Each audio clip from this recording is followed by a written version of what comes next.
Bueno. Voy a compartir.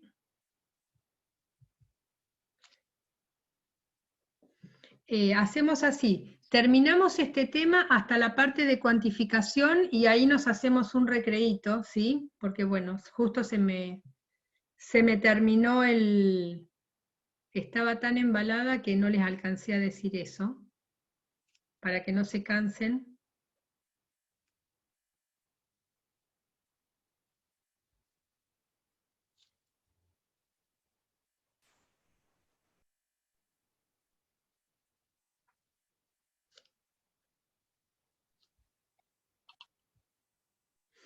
Aunque bueno, me imagino que estarán todos con un mate, con un cafecito del otro lado.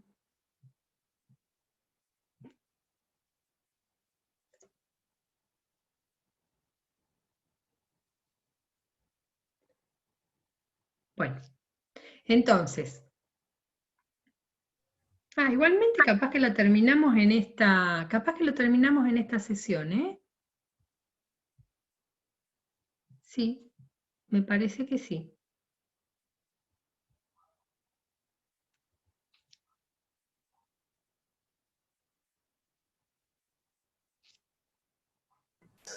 Profe, una pregunta. Lo que quieras. ¿La clase después la va a subir? Por supuesto. Ah, bueno. Sí, sí, sí. Siempre por eso grabamos, porque grabamos y subimos las clases, ¿sí? Están las dos clases de las dos subcomisiones, comisiones, como le quieras llamar, vamos a tratar de ir perfectamente sincronizados. La primer clase de esta clase que damos dividida en dos con Mario, con el profesor de la otra comisión, la damos un poquitito diferente, pero diferente en el orden en el que damos las cosas, pero los conceptos son exactamente los mismos. Siempre vamos a grabar la clase, siempre la vamos a subir, por una cuestión que tiene que ver con que son un montón, en este momento, bueno, conectados, hay menos, pero ustedes son son 198 en este momento los inscriptos, ¿sí? No entran todos en una sesión de Zoom. Y además otra cosa, por ahí hay gente que prefiere bajar la clase de la página por una cuestión de que no le consume datos del teléfono, ¿sí? ¿Qué? Lugar donde esté, entonces por eso es que lo vamos a mantener así. Bueno, entonces, nos habíamos quedado aquí, nos habíamos quedado viendo algunos ejemplos de electrodos de membrana. Entonces habíamos hablado de electrodos de membrana cristalina, estos primeros, y luego estos últimos, donde tenemos estos últimos tres, electrodos de sólidos precipitados se llaman, ¿sí? Que son mezclas de sulfuro de plata con un sulfuro de un catión divalente, que sirven para determinar, por ejemplo, cobre, cadmio, plomo. Y fíjense, aquí tienen el rango de concentraciones en la que se pueden trabajar. Y vamos a ver en un ratito que este número, el número más chiquito de concentración, es muy interesante y es muy importante conocerlo, porque se denomina límite de detección, ¿sí? Que es la concentración más baja que vos podés determinar con esta técnica. Y esto también es importante conocer, porque son los interferentes. Entonces vos, de acuerdo a la matriz en la que se encuentra el analito, si vos en tu analito, por ejemplo, querés determinar fluoruro y sabes que esto es un agua de mar, bueno, la concentración de oxidrilo va a ser alta, vas a tener que tener en cuenta cuál es la concentración de oxidrilo, el coeficiente de selectividad, es decir, cuánto molesta la presencia de oxidrilos en la determinación de fluoruro, y utilizar la ecuación de Nikolsky completa. Voy a volver un poquitito para atrás, ¿sí? Fíjense que esta que tenemos acá es la ecuación de Nikolsky abreviada. En esta ecuación de Nikolsky no tengo en cuenta el interferente. tenía en cuenta la presencia del interferente en la ecuación desplegada que vimos, donde justamente estaba indicado el nombre de la ecuación, ¿sí? Algunas filminas más adelante, más atrás en realidad. Bueno, vamos a ver algunos ejemplos particulares, ¿sí? Y que son muy útiles y que son muy interesantes para todo lo que tiene que ver con aplicaciones en la rama de las bio. Por ejemplo, tenemos este electrodo enzimático. Este electrodo enzimático es un electrodo que nos permite determinar, por ejemplo, urea. Imagínense que están determinando el contenido de urea en un suelo fertilizado, ¿sí? Básicamente, dentro de los fertilizantes, el más utilizado es la urea. Entonces, ¿cómo funciona este electrodo? Este es un electrodo que es un electrodo de membrana que puede ser, ¿sí? Es un electrodo de membrana. Puede ser un electrodo de membrana de vidrio que simplemente mide pH, o puede ser un electrodo con una membrana de vidrio modificada, donde ese vidrio mide la presencia de amonio. Ese electrodo de membrana de vidrio, que no es un electrodo de membrana de vidrio combinado, si es un electrodo de membrana de vidrio simple, tiene un capuchón de un material hidrofóbico, ¿sí? Y ese material hidrofóbico tiene en la cara interna una enzima que está inmovilizada. Esa enzima se llama ureasa. Entonces, esta membrana hidrofóbica tiene un tamaño de poro tal que permite que el analito, en este caso la urea, sea capaz de atravesar la membrana. Entonces, ¿qué va a hacer la urea? Ustedes con el electrodo pinchan el suelo o directamente o disuelven parte de, toman una porción de suelo, ¿sí? La ponen en contacto con agua, obtienen una solución y sumergen el electrodo. Algunos funcionan para sólidos, otros funcionan para líquidos. Esperen que admitimos a estos chicos.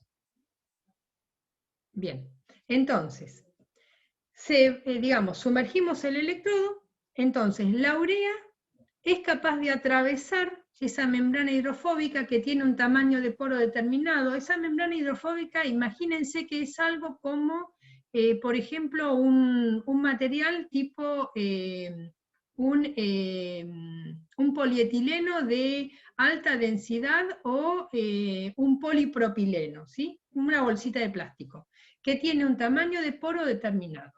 Bien, atraviesa la urea atraviesa la urea, la membrana esa de plástico, reacciona con la enzima inmovilizada, la ureasa, reacciona y da como resultado amonio o bicarbonato.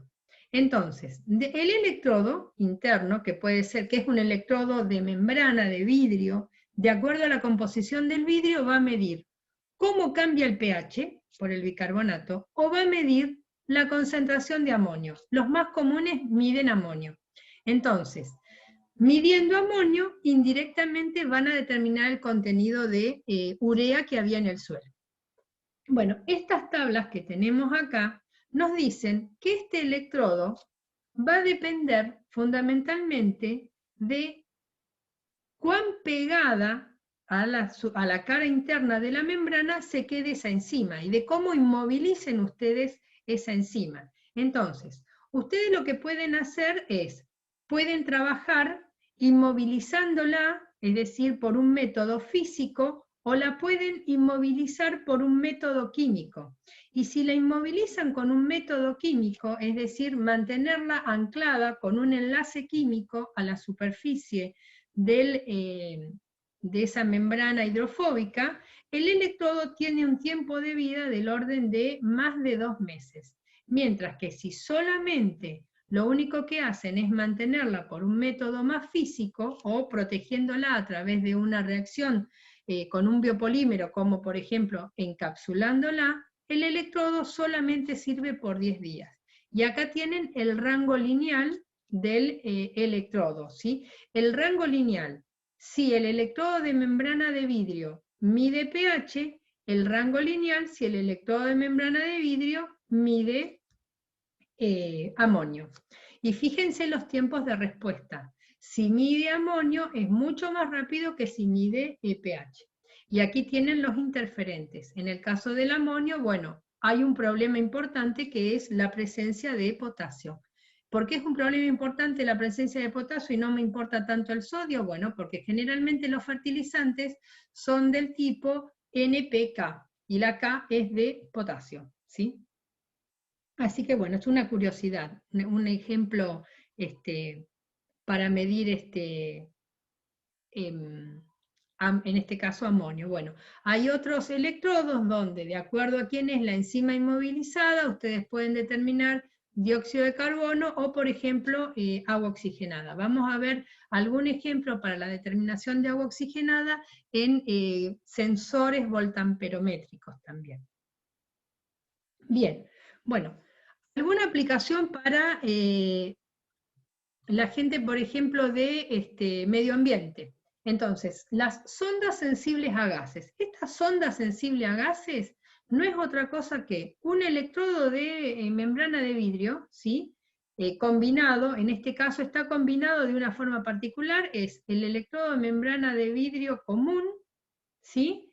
Y la referencia que está por fuera como un anillo de plata con el depósito de cloruro de plata, tienen una membrana hidrofóbica que está separada del electrodo de vidrio con estos puntitos negros que son espaciadores, que son como unas gomitas, ¿sí?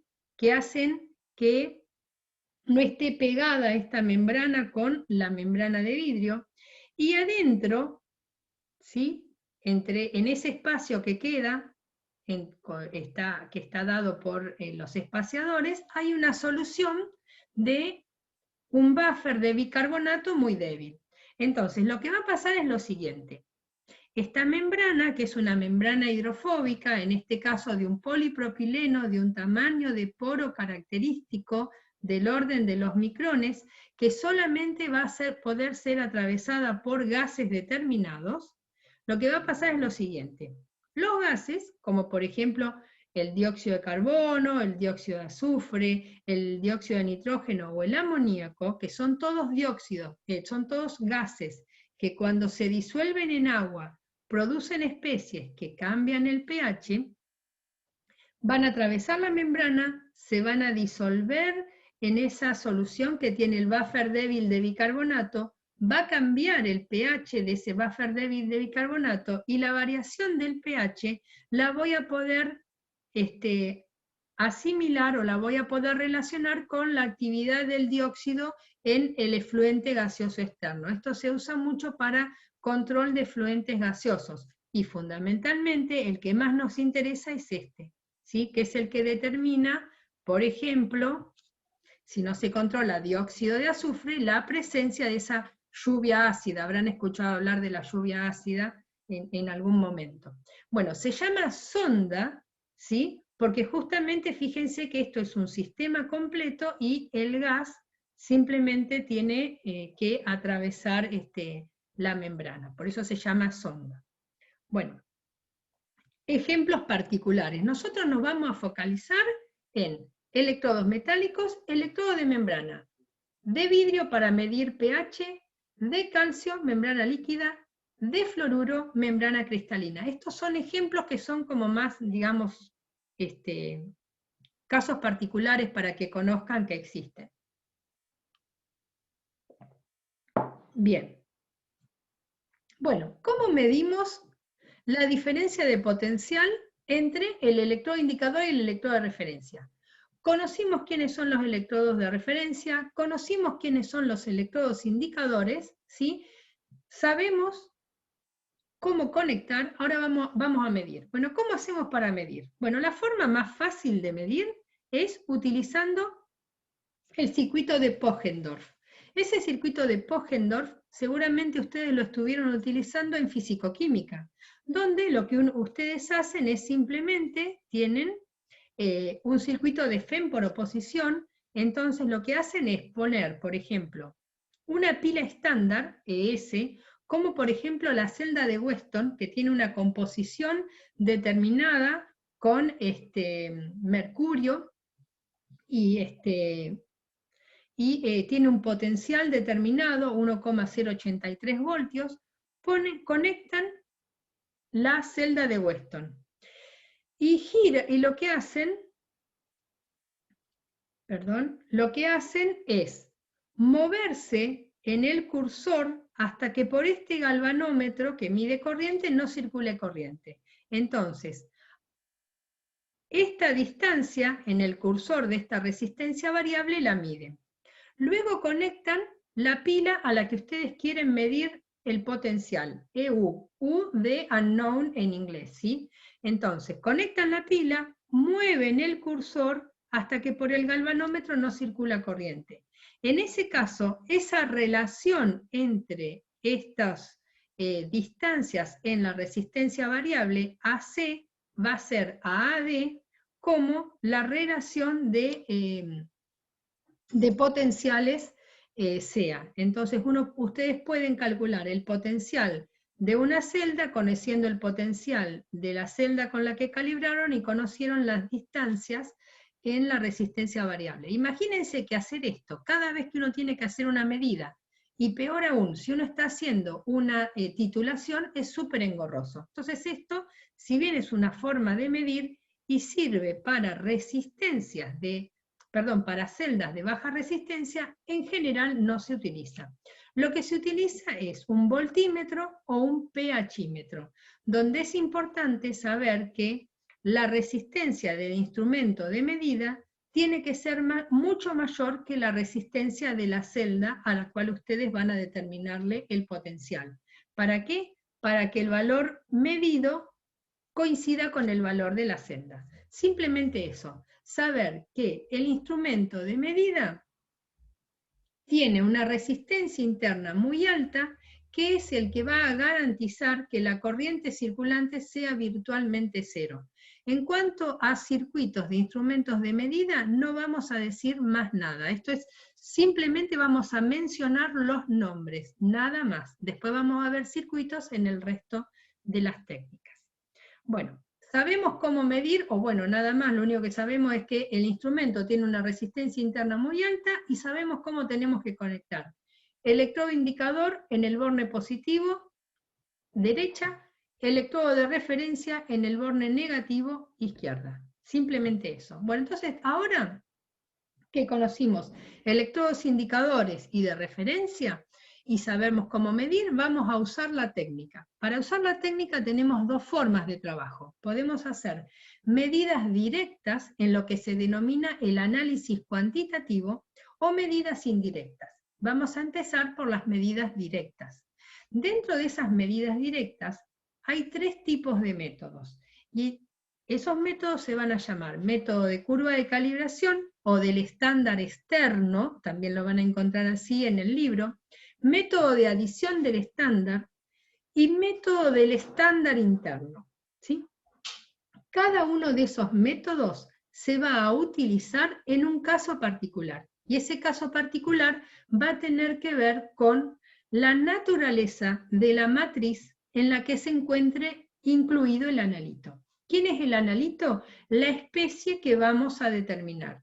Y la característica de la matriz va a condicionar el tipo de método que vamos a utilizar. Les voy a dar ejemplos. Por ejemplo, ¿querés determinar calcio en agua de la canilla? ¿Sí? El agua de la canilla es bastante compleja para algunos métodos, pero para potenciometría es una matriz simple o fácil de reproducir. ¿Sí?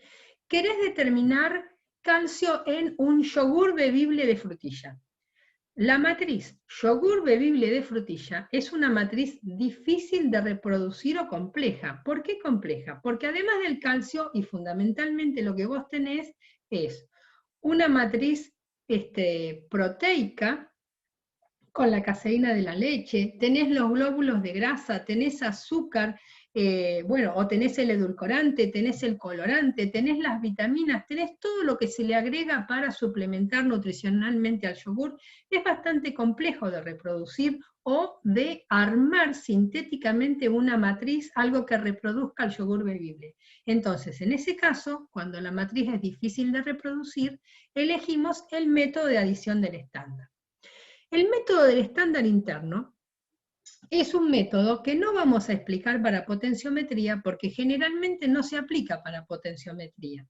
Este método lo vamos a elegir cuando, por alguna razón en particular, tengamos que separar al analito de la matriz. Y en ese proceso de separación del analito de la matriz, por ahí podés perder parte del analito, ¿sí? Siempre les doy el mismo ejemplo bizarro, pero para que entiendan qué es el ejemplo. El ejemplo bizarro es el siguiente. Te traen parte del estómago o las uñas o el pelo de una persona envenenada con arsénico. Y tenés que determinar, obviamente, arsénico, ¿sí? Bueno, ahora los venenos son más sofisticados que el arsénico, pero bueno, supónganse que es válido el ejemplo. Entonces, en ese proceso de, primeramente, digestión del tejido con tricloroacético y demás y todo lo que tenés que hacer, ¿sí? Y separación del arsénico de la matriz, puede ser que pierdas algo de la matriz. Entonces, lo que vos vas a hacer es agregar una sustancia que estás completamente seguro que no está en la matriz, que se llama el estándar interno, y que se va a comportar en la matriz parecida al arsénico. Entonces, si algo de esa sustancia que no estaba en la matriz se perdió, algo muy parecido se va a perder de analito, y de esa forma vas a poder cuantificar las pérdidas por la separación o por la extracción. El método del estándar interno lo voy a reservar para cuando veamos polarografía, y ahí lo voy a explicar en detalle. Aquí no tiene sentido en este momento. Entonces vamos a tratar los métodos directos de curva de calibración y de adición del estándar, que son los que tenemos que ver hoy.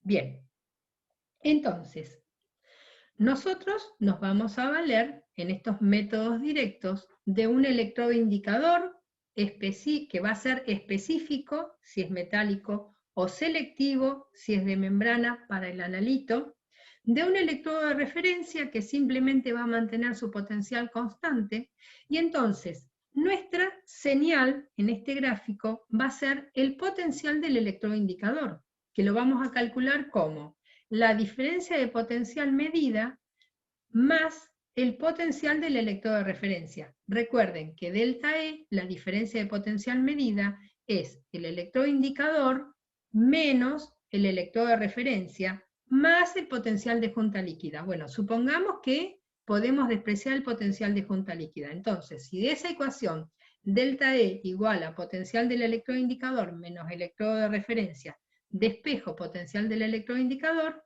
me queda igual a diferencia de potencial más electrodo de referencia, ¿sí? Nosotros lo que medimos es la diferencia de potencial. Entonces, en nuestro caso la señal va a ser ese potencial del electrodo indicador. Y en el caso específico de la ecuación de Nikolsky para el electrodo de membrana o de la ecuación de Nernst para el electrodo metálico, la relación va a ser en este caso con el logaritmo de la concentración, no con la concentración en sí, ¿sí? Porque la relación me dice es logaritmo de la concentración. Este es un ejemplo general, ¿no? Donde uno relaciona la señal analítica con la concentración. Entonces, generalmente se establece una relación lineal entre señal analítica y concentración. Y en esa relación lineal vamos a encontrar distintos parámetros que se llaman parámetros meritorios del análisis cuantitativo. Esos parámetros meritorios tienen que ver con lo siguiente. Tienen que ver con lo que se llama el límite máximo que se puede determinar, ¿sí? LOL. El LOD, que es el límite de detección, ¿sí? Por sus siglas en inglés, límite de detección, o por sus siglas en castellano, LOD o LDD, límite de detección, que es la concentración más baja que se puede determinar con esta técnica analítica.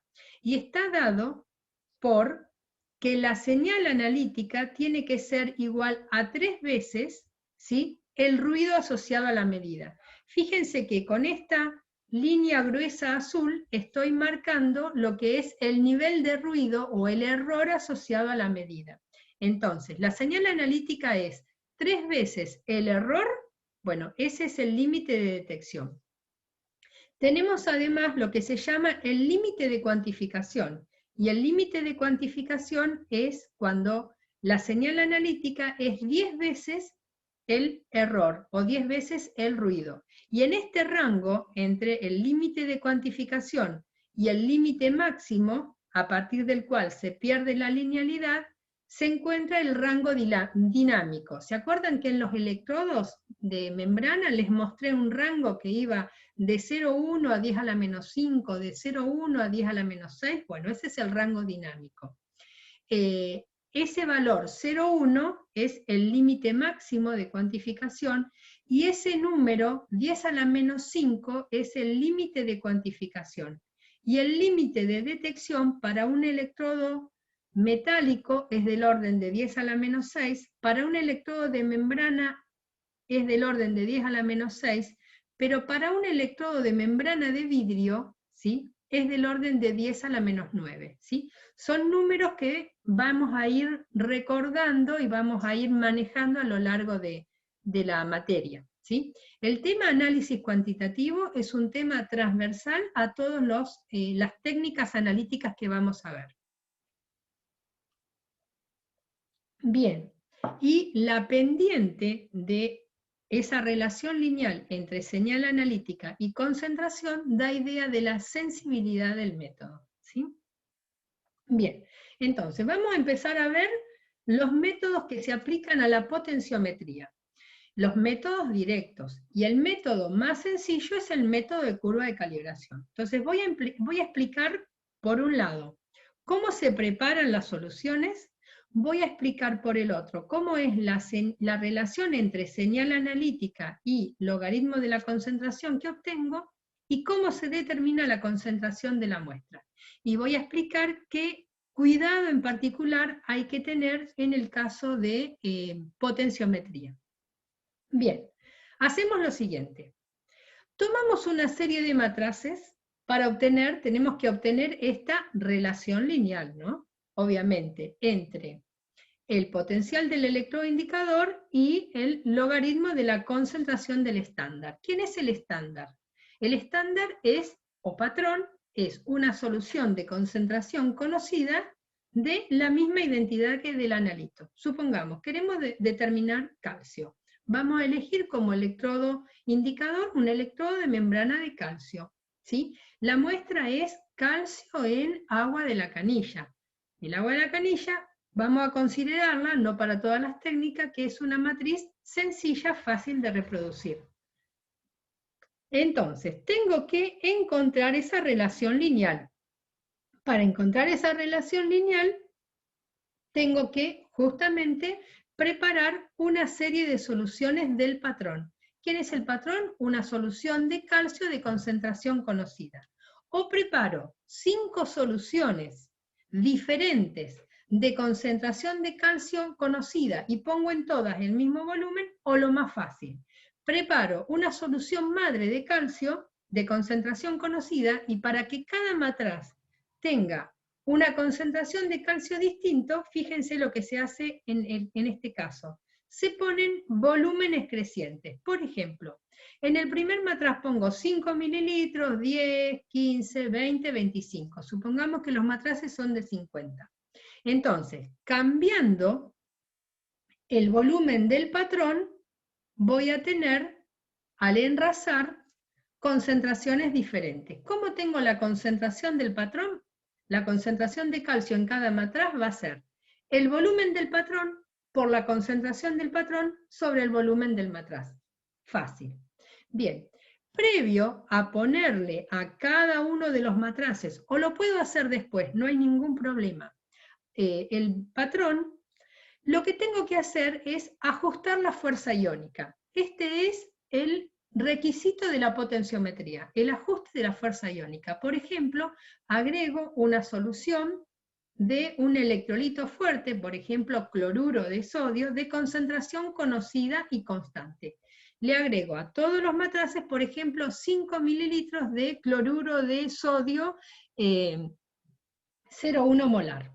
Eso es para poder graficar o poder estimar el logaritmo de la concentración del analito, ¿sí? No actividad. Bien, enraso los matraces. Cada una de esas soluciones la pongo en un vasito, sumerjo el electrodo indicador, sumerjo el electrodo de referencia, conecto al equipo y mido.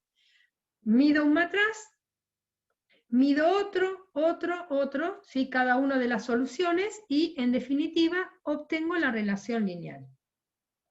De esa relación lineal, la ordenada al origen, yo sé que va a ser, si este es un electrodo de membrana, va a ser la constante K, que incluye el potencial de asimetría.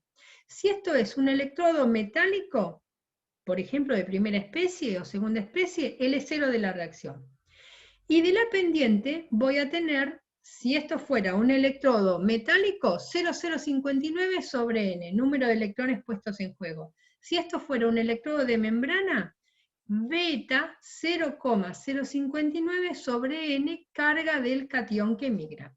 Entonces, ahora, en otro matraz, pongo una alícuota de la muestra, supongamos 10 mililitros de agua de la canilla, ajusto la fuerza iónica, los 5 mililitros del cloruro de sodio 0,1 molar, enraso, obtengo una solución, lo pongo en el vaso, sumerjo el electrodo indicador, sumerjo el electrodo de referencia, mido el potencial y lo que hago es interpolar, porque entro a la curva de calibración y entre dos valores medidos, interpolo lo que es el logaritmo de la concentración de la muestra. ¿Sí? Este es el método más sencillo, método de curva de calibración. Vamos a ver ahora el otro método, que se llama método de adición del estándar, ¿sí? O método del sobreagregado, dice algún libro más viejo. Yo la palabra sobreagregado me la voy a reservar para un caso particular que vamos a ver más adelante. Bien. Entonces recuerden, método de adición del estándar. Vamos al ejemplo. Quiero determinar el calcio del yogur bebible de frutilla. ¿Sí? Anda a simular cómo es la matriz del yogur bebible. Muy difícil. Entonces lo que hacemos es hacer la curva de calibración arriba de la muestra. Entonces miren cómo hacemos.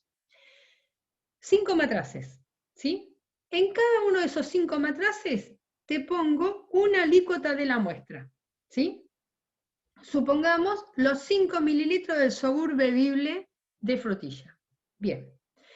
A cada uno de esos matraces, bueno, a uno de los matraces lo dejo sin nada y a los otros 4 matraces les agrego cantidades crecientes, del patrón. ¿Quién es el patrón?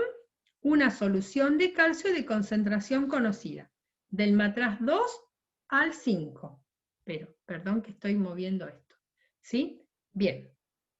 Muy bien. Entonces, lo que hago ahora es ajustar la fuerza iónica. Le agrego a todos los matraces, a los 5, por ejemplo, 5 mililitros del cloruro de sodio 0,1 molar para ajustar la fuerza iónica. Te enraso todos los matraces. Vuelvo a repetir. El matraz 1 solo tiene la muestra.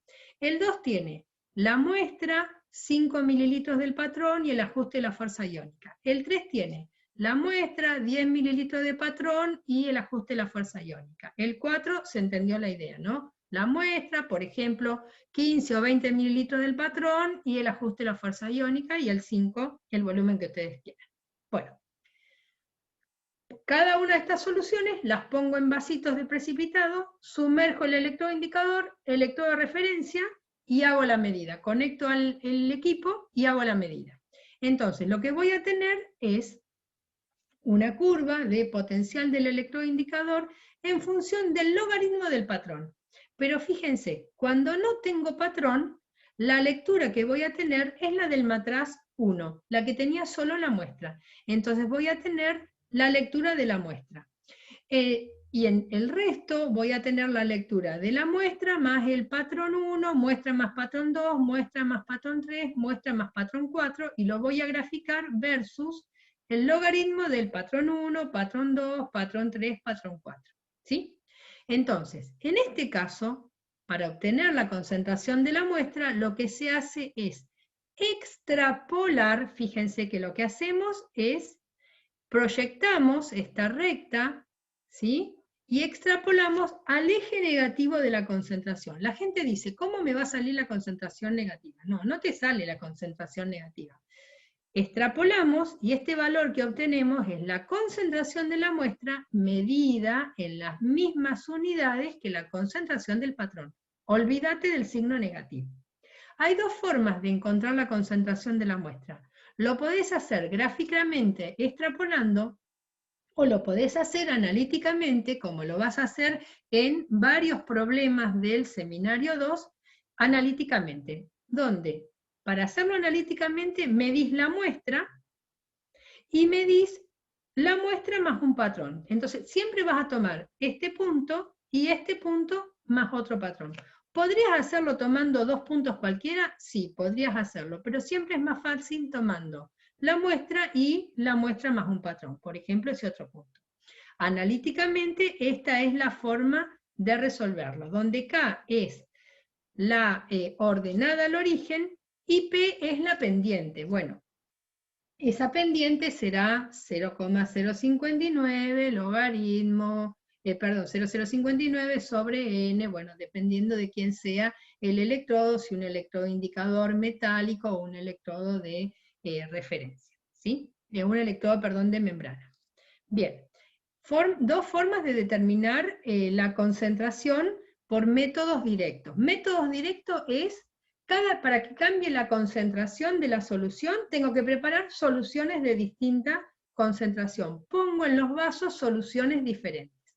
Vamos a ver ahora, para terminar, métodos indirectos. Y dentro de estos métodos indirectos, lo que vamos a ver son los que se denominan las titulaciones potenciométricas. Entonces, lo que vos vas a hacer es que el analito va a ser el reactivo que participe en una reacción de titulación. Y esa reacción de titulación, el titulante, al reaccionar con el analito, va a hacer que cambie la concentración del analito y por lo tanto va a cambiar el potencial del electrodo indicador. Entonces, lo que vos vas a obtener es una curva de titulación donde vas a graficar la diferencia de potencial medido, el delta E, o el potencial del electrodo indicador, generalmente se grafica el delta E, ¿sí? El indicador menos la referencia, en función del volumen de titulante. Estas curvas de titulación son aplicables a los 4 equilibrios. Ácido, base y redox son lo que ustedes van a ver en el trabajo, explicación del trabajo práctico, y de precipitación van a ver en los problemas del seminario. No me quiero detener demasiado en esto porque es parte de la explicación del trabajo práctico. Si se corta, nos volvemos a conectar simplemente para hacer todas las preguntas que necesiten, ¿sí? Bueno, para encontrar el volumen del punto de equivalencia, se apela a distintos métodos. Métodos que son gráficos o métodos que son analíticos. Y esos métodos gráficos lo que pretenden es, como esta curva, la forma de la curva es una sigmoidea, encontrar el punto de inflexión de la sigmoidea. El punto de inflexión de la sigmoidea se traduce en un máximo en la derivada primera y en una discontinuidad en la derivada segunda. En las curvas de titulación potenciométrica se aplican al mismo rango de concentraciones del orden de 10 a la menos 1 a 10 a la menos 3 molar que en el caso de indicadores visuales. Sin embargo, por ejemplo, ustedes van a poder determinar el contenido de fosfórico